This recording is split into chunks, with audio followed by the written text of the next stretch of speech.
નમસ્કાર વિદ્યાર્થી મિત્રો, ધી એક્ઝામ નૂબ ચેનલમાં આપનું સ્વાગત છે. આજે આપણે ટાટ સેકન્ડરી 2026 માટેના સૌથી મહત્ત્વના 20 MCQ જોઈશું. અને મિત્રો, રોજ આવી રીતે 20 પ્રશ્નો તમને અહીં મળતા રહેશે. તો વિડીયો આખું જોજો અને લાઇક અને સબસ્ક્રાઈબ કરવાનું ભૂલતા નહીં. ચાલો આપણે શરૂ કરીએ. 1.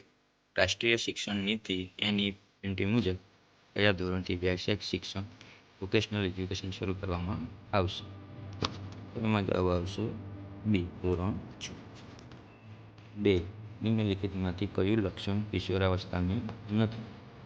જવાબ આવે સી, મુક્ત ચિંતનની શરૂઆત.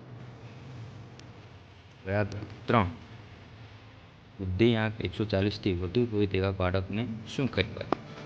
તો પ્રતિભાશાળી વિદ્યાર્થી. શ્રેણી પૂર્ણ કરો. 5, 11, 23, 45, 95. જવાબ આવે બી. તર્ક અહીં આપ્યો છે, તમે જોઈ લેજો. 5. વલોણી કૃતિના લેખક કોણ છે? જવાબ આવશે સી, ઝવેરચંદ મેઘાણી.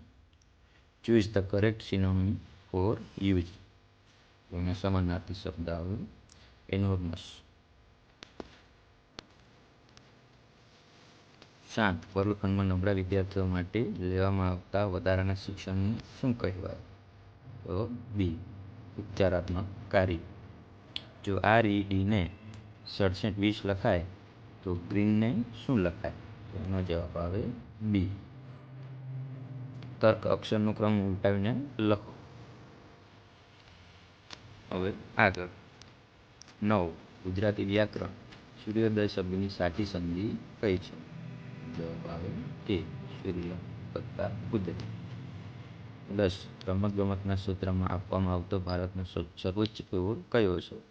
જવાબ આવે C, major Dhyan Chand Khel Ratna award. હવે 11. શિક્ષણમાં મલ્ટીમીડિયાનો ઉપયોગ કરવાથી શું ફાયદો થાય? તો આ બધા ફાયદા થાય. તો જવાબ આવે બી, આપેલ તમામ. 12. બાલ્યાવસ્થામાં સામાજિકરણનું સૌથી મહત્વનું માધ્યમ કયું છે? જવાબ આવે સી, કુટુંબ.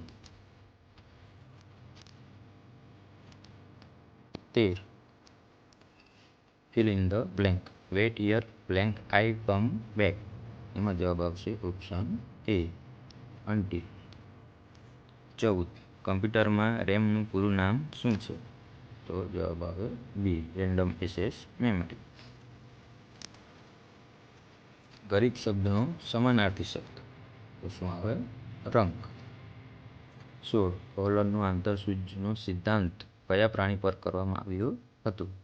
તો જવાબ આવે સી, ચિમ્પાન્જી. ચિમ્પાન્જીનું નામ તો સુલતાન. 17. જો આજે રવિવાર હોય તો 64 દિવસ પછી કયો વાર હશે? તો જવાબ આવે સોમવાર. તર્ક અહીં આપ્યું છે, એ તમારે જોઈ લેવું. 18. સાબરમતી આશ્રમની સ્થાપના ગાંધીજીએ કયા વર્ષે કરી હતી? તો જવાબ આવે ઓપ્શન બી, 1917. હવે 19. વ્યક્તિ માપન માટેની પુરસાની શાહીના ડાઘાની કસોટી કોણે આપી હતી? તો જવાબ આવે બી, હરમન રોસા. 20. ગુજરાતી સાહિત્યમાં આદિકવિ તરીકે કોણ ઓળખાય છે? તો જવાબ આવે સી, નરસિંહ મહેતા.